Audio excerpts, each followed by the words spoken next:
pour ma part, je suis pas né à Grasse, mais j'ai grandi à Grasse. Et quand tu es à Grasse, eh ben, tu es confronté à toutes ces odeurs, tu es confronté à ce terroir, à ces champs de fleurs, à ces usines. Ça sent la menthe, ça sent la girofle, ça sent toutes ces odeurs. Et quand tu es gamin, eh ben, tu passes et inconsciemment, tu commences à t'imprégner de cette parfumerie grassoise. Donc tu es éveillé à tout ça, mais tu comprends pas ce qui se passe. Et puis un jour, comme toujours à Grasse, un jour on est amené à travailler pour une parfumerie grassoise. Et moi, pour ma part, j'ai eu la chance de rentrer dans cette maison-là, au service de la famille Rodiska, chez Arrêt Parfum, où j'ai été préparateur. Et de fil en aiguille, de diplôme en diplôme, j'ai pu reprendre cette continuité au niveau du business et créer un modèle économique un petit peu particulier, c'est-à-dire qu'on travaille qu'avec des parfumeurs indépendants qui sont dans le monde entier. Et dans ces parfumeurs indépendants, donc parmi les plus belles écritures de la parfumerie, où on défend les valeurs d'Edmond Rodiska, le parfum comme un art, on travaillait avec un parfumeur qui s'appelle Thomas Fontaine, qui est à Paris, qui est parfumeur indépendant, qui a une société qui s'appelle Palida, et il a été, il est rentré parfumeur maison au service de Jean Patou, qui à l'époque était indépendant. Et Thomas me pose la question, il me dit: Olivier, voilà, il faut absolument que dans le Joy de Patou, dans l'extrait, on remette de la rose de Grasse. Donc la rose à Grasse, ça paraissait facile au début. Donc je me renseigne auprès des différents fournisseurs, personne n'avait de rose centifolia grassoise. Et tout le monde disait c'est une plante qui est en voie de disparition. Et je trouvais ça un petit peu paradoxal parce que, au final, la vraie question c'était est-ce qu'il y a un besoin ou pas un besoin. Donc quand c'est comme ça, on appelle la papesse de la parfumerie, qui est Monique Rémy, et Frédéric, et je demande à Monique, je fais, est-ce tu pourrais nous présenter un producteur pour qu'on puisse aller voir simplement des champs de roses et pour essayer de démarrer une aventure. Et c'est là que Monique et Frédéric me font rencontrer Jean-Paul. Voilà, c'est comme ça que Jean-Paul, on va voir Jean-Paul, puis on vient sur ses champs, on lui fait perdre son temps avec nos clients, et nous on en tire un super avantage, et nous on lui fait juste perdre son temps. Et puis a démarré une aventure, voilà, on s'est apprécié, on a échangé, on s'est vu, on s'est beaucoup apprécié, et puis j'étais stupéfait de voir quand même quelqu'un qui avait autant de talent et de compétences dans son domaine d'expertise, la production de roses. Dans ma famille, première expérience de roses chez la famille Isnard au Plan de Grasse, 1848. Des plans qui avaient été amenés par monsieur Chiris. Bon, nous, c'était qui est-ce de Chiris, c'est peut-être pas le patron. Mais... Et ça s'est développé petit à petit. Jusque les différentes guerres, ma famille, on a cultivé des roses. Moi, personnellement, j'ai arrêté en 1973. Pourquoi? Choc pétrolier, les industriels nous ont pas payé la récolte de suite, on n'a rien perdu, mais on a été payé sur 4 ou 5 ans. Maraîchage. Dans les années 85-6, par là, je fais la connaissance de la famille Mule, qui en 90 relance la rose et le jasmin. Quelques années après, on discute et puis il me dit, mais si tu m'en fais un hectare, je t'achète. Moi aussi sec, j'avais été élevé là-dedans, à la sortie de l'école, parce que mes parents n'avaient pas beaucoup, à 4h30, on ramassait la rose pour amener le lendemain à la parfumerie. Et de là, j'ai développé chez moi, encore avec la famille Mule, à travailler, disons ça, un peu plus professionnellement. Pas scientifiquement, mais professionnellement, analyse des sols, travailler tout on est même allé jusqu'à essayer d'avoir des rendements supérieurs en concrète. Bon, le rendement c'est infime, mais bon. Et à partir de là, j'avais 2 hectares de roses, quoi. La famille Mule, ils avaient toujours produit un tout petit peu pour Robertet, parce qu'ils sont de la famille, hein. Mais pas beaucoup. Et là, bon, Chanel, pour le même principe, exactement pareil, que le parfumeur de Chanel dit, mais ça, c'est pas de la rose de Grasse. Il faut trouver un producteur. Et bon, ils atterrissent chez Mule et ils développent ça énormément. Mule travaille plus qu'avec Chanel. Et puis, et moi, en connaissant, je rentre avec eux parce que leur production n'était pas assez importante. Hein. On est rentré 2 ou 3 petits producteurs là, pour comparer à eux. Hein. 1 hectare de roses, de rosiers. s'ils sont travaillés correctement avec des bons clones, on fait 400 tonnes de récolte de moyenne. La moyenne, c'est sur 5 ans. Sur 5 ans, on a une très bonne, 2 moyennes et une très mauvaise. Ah, ça, c'est en gros, hein, on est dans ces eaux-là. C'est comme Jean-Paul, ça dépend de l'année aussi. Voilà, oui, c'est...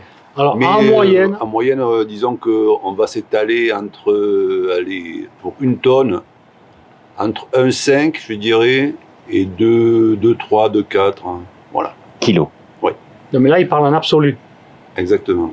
Je suis en absolu. Nous, producteurs, quand le gars, quand j'ai travaillé avec Mule, tous les coups qu'il y avait 10 tonnes de roses, c'était traité. Et il me disait, ben, aujourd'hui, cette fois-là, on a fait, avec 400 kilos de roses, on a fait 1 kilo de concrète. Ou 1 kilo 100. Mais par contre, après l'absolu, c'est un peu différent. Ça, c'est vraiment du travail. Il faut savoir, un certain temps, la traiter rapidement. Il y a une notion de dextérité, d'organisation, je dirais même logistique. Parce qu'on a beau avoir un bon appareil, si on fait attendre la rose, ça ne va pas aller. Donc il y a la notion de logistique qui est très importante. C'est pour ça que la coopération, pouvoir s'appeler et s'organiser, c'est très important. Payen Bertrand, en fait, c'est une boîte qui a plus de 150 ans et donc qui a construit sa réputation sur les produits grassois. Donc la violette, le foin, le mimosa, la rose. Donc c'était des produits, on était sur les produits de saison. Et ensuite, pour faire tourner les appareils, on a ajouté des produits qu'on appelle auxiliaires qui se conservent. Vous pouvez traiter des gommes, l'encens, la myrrhe, etc. Donc l'expertise au départ, elle était là. Mais effectivement, dans les années 70, ce qui s'est passé, c'est qu'il n'y avait plus de demande. Il n'y avait plus de demande sur la rose. Donc il y a eu un écart sur Payen Bertrand entre 70 et donc 2015. Il n'y a pas eu de rose. Il n'y a pas eu de rose, d'extraction primaire de rose centifolia. On achetait des concrètes en Bulgarie, au Maroc, en Turquie, et on faisait de l'absolu. Le savoir-faire absolu, lui, il était là. Mais faire venir de la pétale de rose chez Payen Bertrand, il y a eu un gros trou. Et effectivement, en 2015, ça a été le grand retour. On a ressorti des vieux modes opératoires. Et donc, ça a été l'attraction, puisque tout le monde était curieux de voir ces fleurs, parce que bon, c'est la fleur star. Hein. Dans cette continuité, donc on a Jean-Paul qui cultive ses roses, et l'élément important, c'était avoir une société qui puisse nous faire l'extraction, ce que fait Frédéric.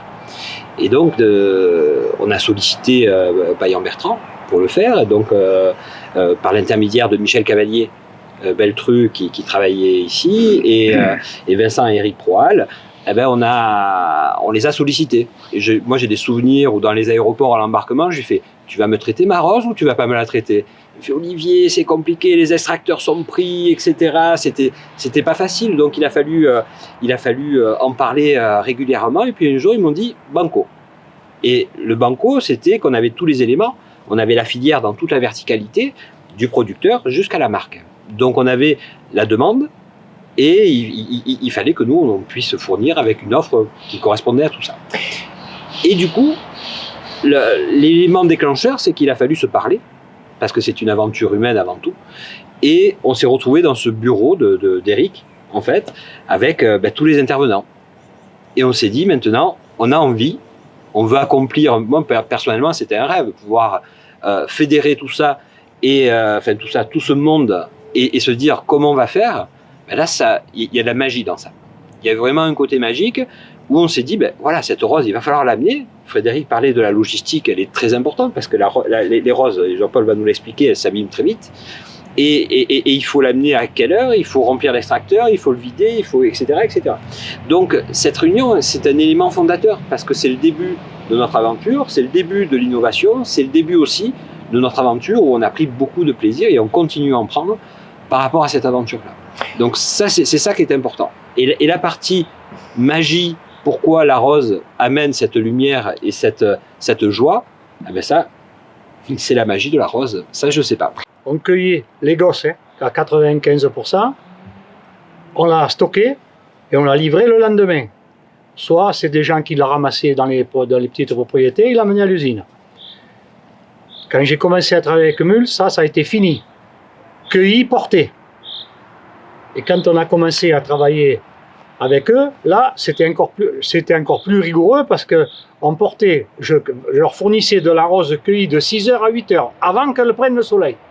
Et les premiers essais, c'est pour la petite histoire, le gars qui a traité la première fois, il était à 2 ans de la retraite. Hein. Immédiatement, il a formé quelqu'un pour avoir la continuité.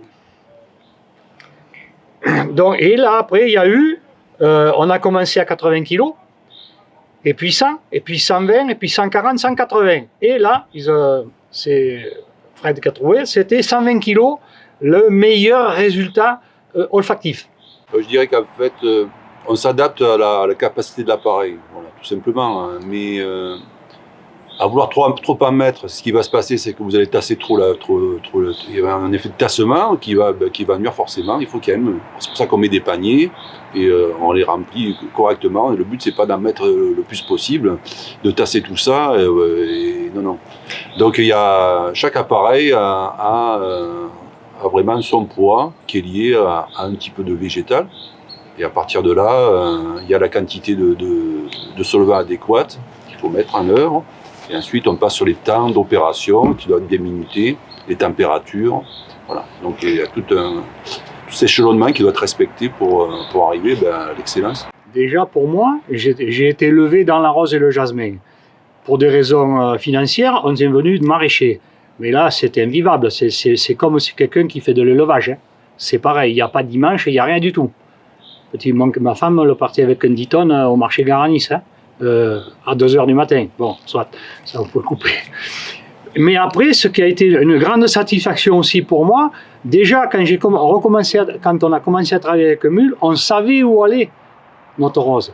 Et là, avec Olivier et Thomas, ça a été encore bien plus poussé parce qu'ils nous amenaient.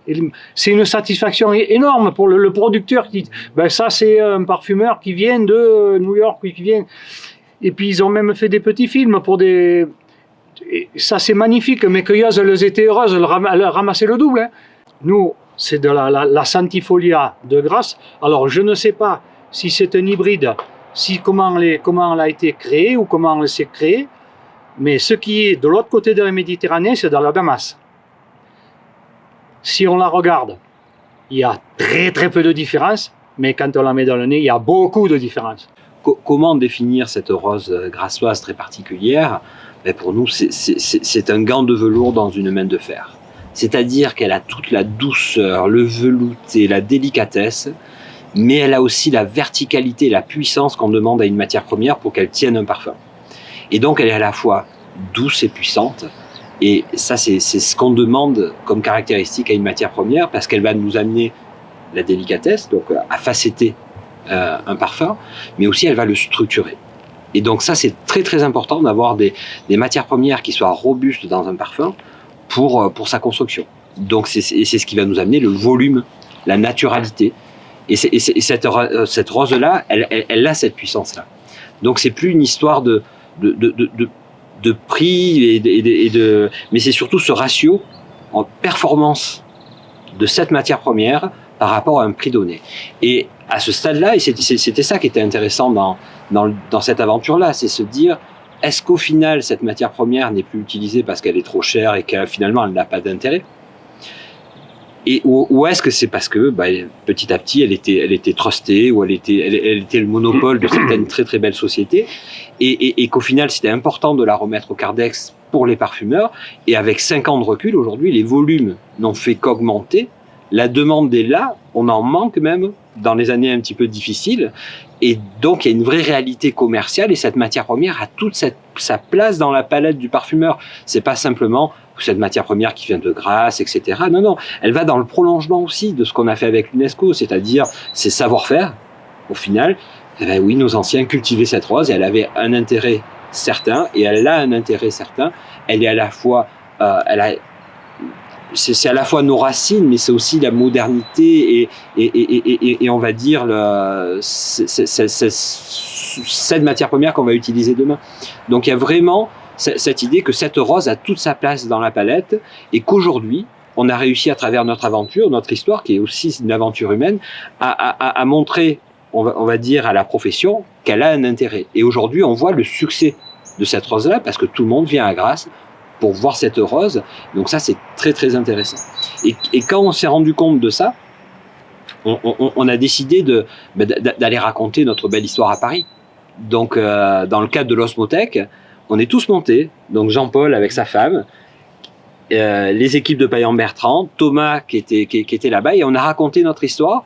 Et à Paris, ils étaient un petit peu stupéfaits en disant la rose de Grasse existe encore, quoi. C'était un petit peu ça, et un peu qu'elle existait encore, et ça a donné de la modernité, de l'envie à toutes ces sociétés. Et aujourd'hui, on voit l'engouement que toutes ces sociétés, au-delà du label UNESCO, mais ils viennent aussi parce que le terroir et l'écosystème est particulier. Et les savoirs sont là, à la fois avec les producteurs, les transformateurs, et dans l'art de composer le parfum avec les parfumeurs. Et nous, notre vision en tant que on va dire, mélangeur pour réaliser les formules avec l'éthique et le sérieux qu'il faut. Quand j'ai débuté, la rose, en gros, elle valait un peu plus de 5 € le kilo. Et suite à une étude de coût qu'a fait le groupe Mul, un beau jour, je mène ma rose, et puis quelques temps après, mais Jean-Paul, il faut passer au bureau. Ils m'ont refait un chèque à peu près du double du prix. Et à partir de là, ça s'est su bien entendu, mais tous les gens qui avaient la possibilité de produire, ils se sont intéressés. Et c'est pour ça que au niveau de la production pure, les gens ils s'intéressent. Ça devient quelque chose de économiquement rentable, alors qu'avant, c'était limite. Je vais terminer un peu sur le mélange entre la magie et la magie de cet ingrédient et puis le côté plus développeur. Moi, donc, je suis un directeur R&D et mon but, c'est de développer des spécialités pour la parfumerie de luxe. Donc, c'est toujours le but ultime, surprendre, mais surtout avoir cette qualité. Et tout à l'heure, on évoquait le fait de partir d'une concrète. L'expérience, en tout cas, m'a appris que pour maîtriser un produit, il faut partir du végétal et aller au bout. Et là, effectivement, on a toute l'histoire. On a tout l'humain, du début à la fin. Et si on enlève une étape, alors après, ça se retrouve sous forme de questionnaire pour un fournisseur. Et là, on n'est plus du tout dans la même situation. Et en tant que développeur, je travaillais en Indonésie sur d'autres produits. Le fait de pouvoir jouer directement sur la première étape, ça ouvre des horizons sur la deuxième partie. C'est-à-dire qu'une vraie spécialité, elle n'est bonne que si on maîtrise et on peut additionner les différences pour à un moment donné apporter la qualité et surprendre, ou en tout cas apporter vraiment ce que cherche un parfumeur, je dirais de marque, amoureux du nature. Chaque année, ça a été amélioré.